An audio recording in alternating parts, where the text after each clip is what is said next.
everyone, welcome to UX Marks the Spot, where we talk all things user experience and product design.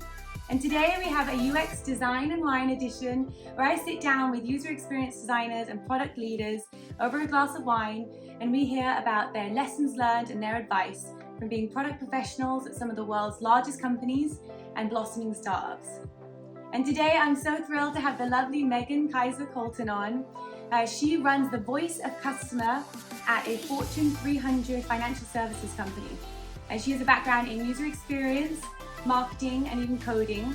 And she is currently getting her MBA from UCLA as well, on top of a double major of English literature and marketing from Chapman University. So she is one impressive woman, and I'm really excited to chat with her about the differences between customer experience and user experience and CX in general.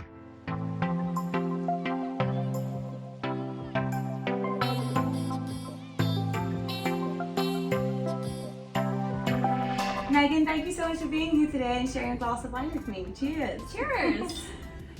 So to start, can you tell us a little bit about yourself and what you do in the world of customer experience or CX? Sure, yeah. So I work for a financial services company and I am on their customer experience team, and I run our Voice of the Customer program. So lots of use of the word customer all in one sentence. CX is easier for sure. Yes, yeah. So we can call it CX, and then for Voice of the Customer, the acronym used is VOC. Okay. So particularly what VOC is, it's all about actually hearing from our customers and understanding what their goals are, their needs are, their satisfaction is with our company, so that ultimately we can use that information to affect change in the business and then give them better experience so that they'll want to stay customers and drive that loyalty with them. Very cool. So there's definitely a lot of overlap between customer experience and user experience, but there are definitely some nuanced differences. So maybe for people who maybe aren't familiar with the differences between UX and CX, can you share a little bit about where they intersect and why they differ?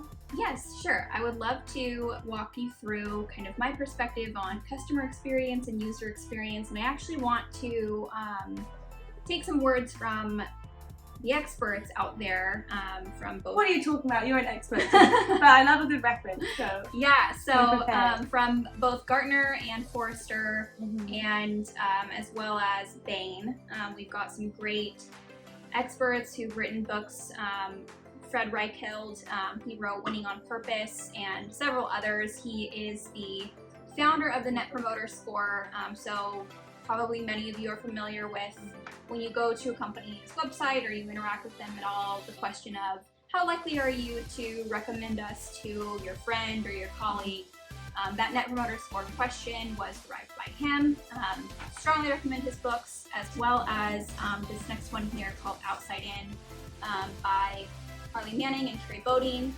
And that this one is much broader on overall customer experience, and I'd say Winning on Purpose is more targeted towards voice of the customer. But I'm going to refer to Outside In here for customer experience. One thing that Harley and Carrie say is that CX is the heart of everything that you do, and CX is really how your customers perceive their interactions with you.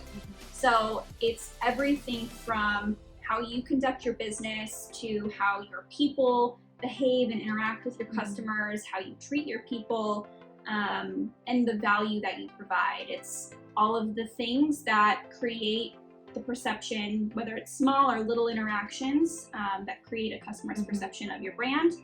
And ultimately, there are 3 different levels of perception. So the first kind of bottom level, if we're thinking of this in terms of almost like Maslow's hierarchy of needs pyramid, but for the perception of your brand, there's 3 levels. The bottom base level of perception is that you need to meet a need out there in the world, and that's ultimately something that will gather your customers for you. Second level of the pyramid is ease. So how easy is it to work with your company, with your business, with your employees, and then how easy is it to use your product, how easy is it to interact with you. And then the top part of the pyramid is really what gets people to stay with you, and that's how enjoyable the experience is with you. So customer experience is all of the perception or all of the interactions that comprise that perception of your brand along those 3 levels of what perception is. And then there's really 6 different disciplines to customer experience. So the 6 disciplines that they talk about in Outside In, I'll just run through them. 1 is strategy, 2 is customer understanding, 3 is design, 4 is measurement, 5 is governance, and 6 is culture. Wow, so there's really a lot of layers to it. Yes. Really, like UX is just a small part of the overarching CX or customer experience. Exactly. Right? Yeah. So when I think about those 6 different disciplines to customer experience, and 2 of them that strike me as where UX plays a role, 1 is customer understanding and 2 is design. Yeah. Because you do need to have that understanding of your customers to be able to deliver a good user experience. You know, that's why there's UX researchers and whatnot, which I know you know very well. And then there's also, you know, really importantly, the design element that UX brings about. And, you know, when you think of CX, you think about the whole world of perception and interactions that might lead to that perception of your brand, whereas UX is much more in that digital space. It's what maybe their interaction is with your website or your other digital platforms, your app, things like that. Like once you log in, it begins. Once you log out, it kind of ends. Whereas customer experience is Always so many on. more touch points. Yeah, Yeah. that's interesting. So Thank you for sharing that. yeah. And I guess when you're looking at, obviously you work at a very large company, but customer experiences and our touch points with companies is all around us. What are some common mistakes that you see at companies, large or small, that companies really make in a bad customer experience end result or bad user experience? What do you notice? So I think that one big thing, especially when you're talking about a big corporation, which is what I can speak to directly from my experience, you've got so many different areas, so many different verticals that do one portion of the business. So you've got your product design team, you've got your marketing team, your sales team, your customer service team, your IT team, your technology team, and the verticals are very distinct at these corporations. But when it comes to a customer experience, that vertical doesn't exist. You know, everything that you do with that brand is building those perceptions of the brand for you. So if your organization cannot work beyond those verticals and cannot, you know, ultimately break down silos and deliver with the end customer experience in mind, regardless of maybe what's written as your job description or what your vertical might say is your responsibility, I think that can lead to a bad customer experience at the end of the day, because, you know, you're ultimately not seeing the forest from the trees in that example as a corporation. Yeah, that's a great point, because these individual teams are operating as little units, and even if there's quite a lot of collaboration, there's definitely things that are easy to get kind of closed in by department, and yet the customer, when they see it, they're just having one cohesive customer experience. And I think that's where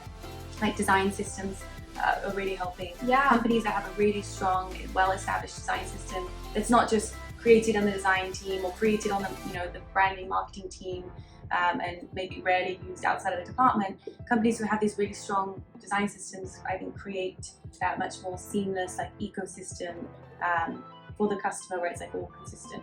Yeah, it should be, you know, kind of core to the culture of which goes back to one of the 6 disciplines of customer experience being culture. You know, you really do need it to be in the bones and the blood of your organization, that you're here to deliver a good experience for your customers at the end of the day. And a design system is a great example of how that could be brought into action. Yeah, absolutely. Okay, so now you're in this really cool role doing CX for a large company, but how did you get to that point? What was your journey like? Yeah, so I did not start in customer experience. I started my career in marketing. I was at an advertising agency, and then had a couple of other roles, and then ultimately found myself at the company I'm at today. And I was on their marketing team, doing digital marketing. I helped build their websites, build their emails. There was some coding involved. And from there, I moved over to the technology area of the company. So there was this customer experience office formed where the Salesforce team that I was a part of kind of was absorbed. And then ultimately, the role that I'm in now as our voice of the customer product owner sort of materialized quickly at us realizing that we didn't have a way of hearing from and measuring our customer satisfaction today. It's not something we were actively doing. And when I saw that there was a need there and there was a void, I was pretty intentional about knowing that I wanted to be the one to fill it. So I would say that for me, looking back, and it's not to say that I had this master plan all along, but I kind of had this balance of being really prescriptive and clear with myself about where I wanted to get in my career and the growth that I wanted to achieve and how much I wanted to contribute to the company. And not only being that clear for myself, all the way to the point where I was, writing down these goals and really trying to work on manifesting them, but also telling them to my manager, my mentors, and kind of socializing those plans, but also being really open-minded. So the balance of being really prescriptive with yourself while also staying curious and being open-minded. Had I not been, then I would probably still be in our marketing department, and I, very possibly could also have grown there as well, but I probably wouldn't be in the position that I am today.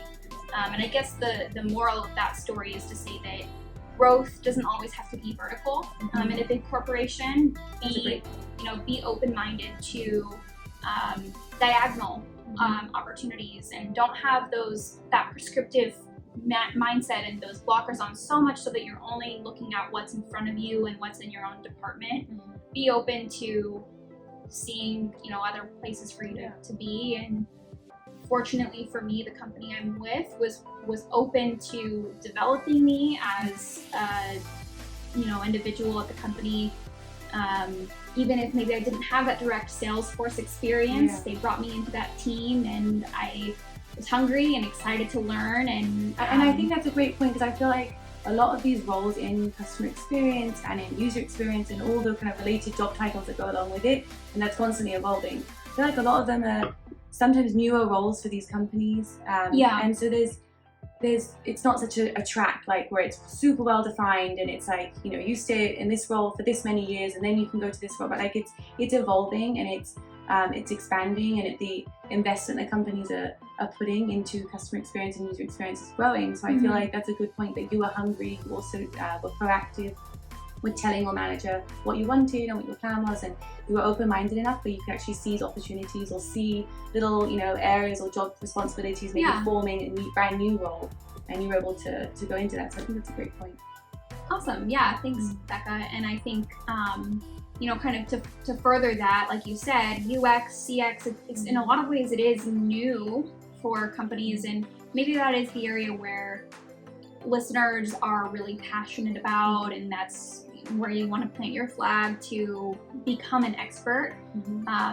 It still is incredibly valuable to I think it's called like a T-shaped career, or at least knowledge base, to be able to have that one area where maybe you are as a T, there's the one vertical line and then there's the horizontal, that one area where you have that like mile deep understanding of a subject.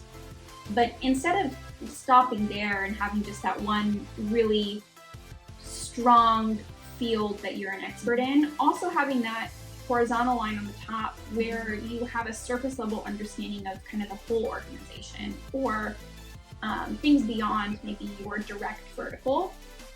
I love that, because I feel like often a piece of advice that I tell people getting into UX, or even just years into their career, but I kind of think that there's such value in staying a UX generalist for a while. Maybe further down the line you'll decide that you really want to hone in on research specifically, or UI design, right, or the visual side, but there's a lot of value in being able to do interaction design and look at it holistically, from the UI to the end customer experience, and broadening that knowledge and honing those skills that are not just like pure design. It's not just, you know, Figma or Adobe XD mockups all day long in UX, or it's not just you know, directly one vertical, right? There's so many other skills that come along with that role and being able to expand. So I think that's a good point, to kind of stay within your strong area, but then also try and expand and have knowledge of the business, and then you can evolve into other product roles, whether it's customer experience or like product owner roles out there that are growing. So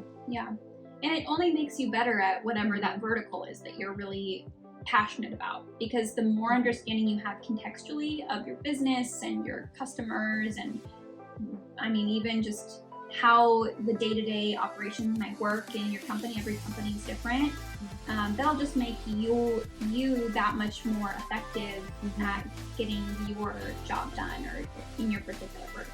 Absolutely. And I feel like that what you just described is a really good piece of advice for people who may be in a UX role but wanting to transition to a bigger picture CX role in an organization, because you do have to have some of those other areas of knowledge about the company, about maybe the business side of things, and not just purely the usability or the design side. Okay, so I know you manage a team and there's a lot of hiring going on, so you're consistently having to look for CX and UX and other product roles. What are the biggest kind of mistakes that you see that UX and CX newcomers are making in interviews? Well, let's see. So I think one big thing for me is there's the soft skills and the hard skills piece of trying to get a gauge of someone in an interview. And we find, especially as of late, that we're not finding as many people with the hard skills that we're looking for. It's been something that's been difficult. And at the same time, it's not necessarily break it or a bad thing, because the more that I've done this and the more that we've brought people in and I've seen people develop on our team, the more I really see that those soft skills, those less teachable but more kind of innate or just needing to kind of get there yourself sort of things are what makes someone really a great teammate and a great contributor. And that's way harder to teach. I feel like I feel like I experienced that on the hiring side of design roles and product owner roles. I feel like the hard skills, it is easier to be able to enroll in a training course or learn from teammates or have a mentor at the company and be able to develop those skills a little bit more. So I feel like if you have passion and you have hard work and you want to succeed in an area, don't be scared to apply, or don't be scared to go for it if you don't have all those hard skills developed yet. I feel like a lot of people in the hiring position can see that there's potential in someone, and that's enough to get your foot through the door, and then you'll develop those hard skills later. So you don't have to have the world's best portfolio, the world's best design skills from the get-go. Yeah. Because those soft skills are so important. Yep, I completely agree. And I think sometimes, especially women, like we'll go and we'll see a job description and we'll look at the qualifications and requirements, and so many of them out there, it's like 7 to 10 years of experience and a master's is required, and you need knowledge and understanding of these 10 tools, and the second you think, oh, I don't tick even one of the boxes or 5 of the boxes, maybe I'm not qualified, and so you hold yourself back. And the reality of it is, on the other side of the table, that those are much more nice to haves than need to haves. And you know, I think we would just love to talk to anyone who is excited and passionate about what they're doing and a hard worker and has that high potential. I think. Exactly. Yeah, because potential can go such a long way, and companies can invest in the other training certifications that might be needed. Definitely. Okay, so what advice would you have for people watching of how to break into a CX role at a company? Great question. So I would say that one thing you can do, regardless of what role you're in today, is there's tons of great information out there, whether it's the 2 books that we mentioned already or countless others. You know, a simple, fairly economical way to give yourself a little taste and see if it's something that you might be interested in. Also, depending on what company you work for and whether or not this is something you're actively talking about with them, maybe there's a possibility for you to go to your manager or go to your team and see if there's a possibility to enroll you in certification courses or let you go to conferences or kind of get more of that formal education as well. There is an organization out there called CCXP. That's the certification that you can get from them, and you actually get it. The training for it is by reading this book Outside In. So if you already have ordered that, then you're on one your way. step closer. Yeah. But I would say that, you know, getting that maybe formal certifications or even informal training is a good thing to build your resume and your base knowledge. And then secondly, I would say, regardless of the position that you're in today, whether it's a small company or a large corporation, find a way to, if it's in your current role or if there's an opening elsewhere in the company, put yourself in the position where you can see, at least at a bird's eye perspective, kind of the workings of the whole organization. So potentially make a lateral move to a different department or to get more exposure to how the company works in a different area. Yeah, especially if that's the company that you want to be driving customer experience in, and, you know, help build the narrative for them about the void that maybe exists for them today. To really fight for that, show the need. Yeah, definitely. Okay, well, now that the wine is setting in, I think it's perfect time to play a round of this or that. So what we're going to do is, I'm going to ask Meghan a series of this or that questions, and she's going to tell me what her choice is. And anytime she chooses something that's different that I would have chosen or that you would have chosen, you can take a sip. So if you're watching this at work, don't drink wine, have some coffee instead. But, all right, so the first one, I'm going to get my questions here. Let's put this down. Okay, the first one is, okay, would you rather a company have a better UX or CX? So I think I would say a better CX. Same. Primarily because if you have a good CX, I think that absorbs having a good UX. So it's kind of a cheat answer, probably, but I totally agree. Yeah, and also I feel like a UX, like we said earlier, is a smaller portion of the whole thing. So I feel like if you're going to have something be bad, at least the UX is a smaller touch point and there's ways to kind of improve that faster than CX is like there's so many touch points, so many ways that you use it. So like that can leave a worse taste in the mouth of customers, right? Totally. Okay, what company has a better CX? Salesforce or Jira? So Jira is, if I'm remembering correctly, owned by Atlassian. Yep. And there's a lot of other components to Atlassian, but we really, where I'm at, only use Jira, and we are moving away from it a little bit right now. But there's some other pieces that, you know, we've used. I would say I've got to go with Salesforce. Same, actually, so I won't drink. Maybe I'll drink anyway, but yeah, I know, we're agreeing on so much. We have to find other excuses for our wine. But yeah, I would say customer experience wise, you know, Salesforce has really done a great job of building a brand and a narrative and kind of this higher calling for what it is that they do. Like whether or not that's realistic, I mean, you know, but I love the fact that they put humor and characters into their identity as a company. Definitely. And I also think they do a really good job of the various modules and different offerings from the Salesforce product suite seem very much integrated, whereas Jira is, you know, part of Atlassian, like you mentioned, but you can tell a little bit at times that they've absorbed other companies and purchased it, so sometimes there's less of a cohesion, I feel like, in the overall customer experience. So like if you use Confluence and Jira and Trello, like they're getting better at it, but there's some like disjointed, I feel like, user and customer experience between them because you can tell that kind of. And you know, I would say Salesforce is also not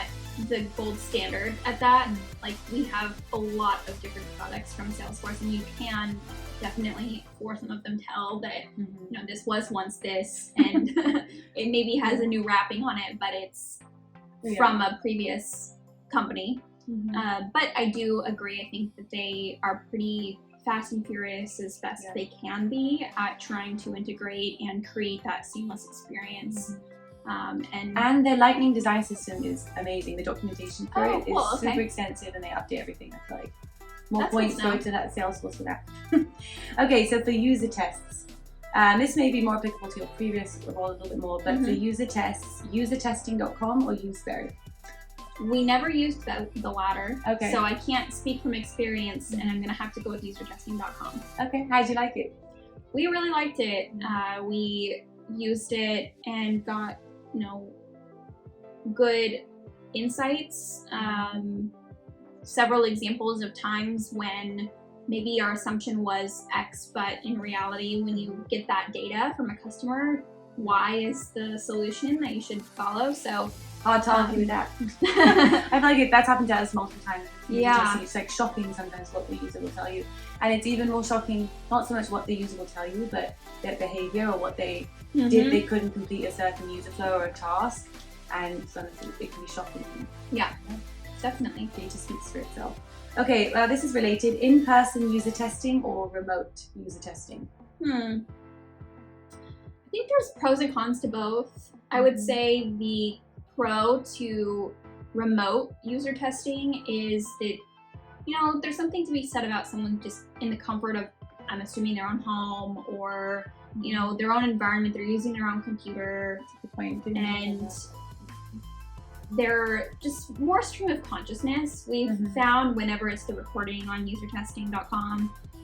But then when you're actually in person with someone, you see so many things that maybe you didn't get to see by just hearing a recording and watching their mouse moving on a screen. I love this example, and I don't know where it came from, so I can't refer back to a certain source, but it's actually about a company that was looking to develop a product, and they were talking to this woman. They went into her home, and they were trying to figure out, I think it was like back to like pickle jars being really hard to, let's use this example of pickle jars. I don't know if it was exactly pickle jars, but they're notoriously hard to open, and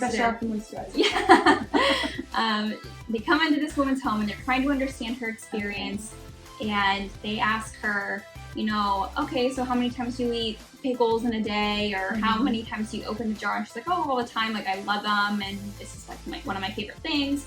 And they're saying, okay, well, like, is it a hard experience? Is it a bad experience? And she's like, no, not at all. Like, it's great. I have a good experience with it.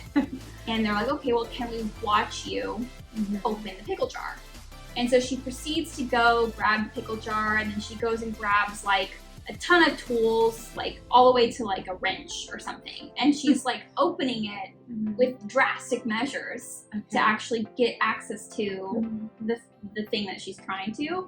And I think the moral of that story was, if you were to only have talked to her remotely, you would have heard, a great experience. I have a great experience. I use your product daily. I really like it. I'm continuing to purchase it.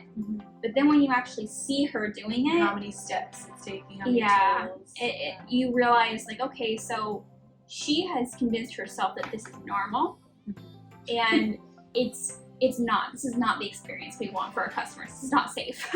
That is good. That's actually a really good little analogy, and I think it also can, watching that experience, like seeing her in action with all her different tools and stuff, can also breed innovation. It could be something that could be the trigger for someone looking at that. And even though she has a great experience, there could be a way better way to streamline that, make it easier, and innovate. Yeah, absolutely.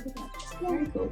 Wait, you didn't say, would you have picked one or the other, remote or? I was actually going to say, I was going to cheat and say a hybrid of both, because even when we do, I think both work, but even when we do in-person user testing, we always record it on Zoom as well. Like they're the participant with their mouse on the screen, and we record the screen so that we can refer back to it later, because I think there's nice things that you can see in person, their movements, their facial expressions, and kind of their energy in person. But then you also need to be able to see the screen recording afterwards and track it. Yeah. I like your point about remote testing being a little bit more comfortable for them physically. Like, we're just staring at them when they're in person, and it's maybe not as natural. Okay, so do you think, this is the last fun one, do you think the customer experience is better at In-N-Out or Chick-fil-A? Ooh, that's actually such a hard one. Even actually in Winning on Purpose, he talks for like chapters about Chick-fil-A being one of the best customer experiences out there. And I'm a Californian though, so I love In-N-Out. And this is a cruel question because yes, both are great. Gosh, you know, I would have to say, my husband's gonna never forgive me for this probably, but I'm going to go with Chick-fil-A. I was actually gonna say In-N-Out, so I'll drink to that because Chick-fil-A's breakfast closes way too early. So for me, I'm a disgruntled customer when I get one of the egg sandwiches. So I'll drink to that. I think that's a very fair answer. I think one of the things he talks about in the book is customer experience at Chick-fil-A is really something that is put in the hands of that individual franchisee. And so it's just very different from In-N-Out because In-N-Out doesn't franchise. It's all corporate owned. And so every In-N-Out you go to is the exact same. And that in and of itself is highly valuable. It just kind of depends on where you place your value on a corporation kind of capturing their brand and keeping it on lock and running with that versus Chick-fil-A where they put the hands of the power into their franchisees' hands. And I think, you know, like some examples he gave in there where one franchisee for Chick-fil-A found that he's got a really strong, like, group of people who come in who are, you know, young fathers with their kids. And so he did like a father-daughter Wednesdays or something like that, and he just developed this event. And that was just the franchise owner? For his particular Chick-fil-A's that he owned. Okay. And then there's others where there's a, you know, certain employee who's come up with this great recipe using existing ingredients, but like, oh, okay, let's say, I wish I knew the menu a little bit better to give the example, but like I want to say this is how their chicken nuggets basically came about because someone someone at one of the restaurants was like, this is, you know, something that we could easily do and it tastes really good, and you know there's a need for it or whatever. I think that's a testament to how Chick-fil-A obviously runs their business in a way that empowers those individual contributors to come up with new ways and not just, you know, stay within the lines and come up with new ideas. So I think for that we've got to give it to Chick-fil-A then. Oh, I convinced you. I take it back. But there's something to be said about just the glory days of In-N-Out and their ability to not change and still hold such impressive staying power in our hearts and our minds, and you know, just kind of have this legendary status. So you know, they're different in that sense. Chick-fil-A grows and changes, and they are influenced by the franchisees and employees themselves. So I think that's why I liked it, just and why I picked it, because ultimately that allows the kind of equity of helping the business grow and get better, be shared a little bit. Now I feel like I'm hungry. I know, me too. Now I'm craving Chick-fil-A, let it out. Well, thank you so much, Meghan, for joining me today for a glass of wine, and thank you for watching. It was so nice having you share your insights into customer experience versus user experience and how they kind of coexist as well. So thanks for watching. Don't forget to like, subscribe, and comment any guests or topics that you want to see. I'll see you next time. Thanks. Cheers. Cheers.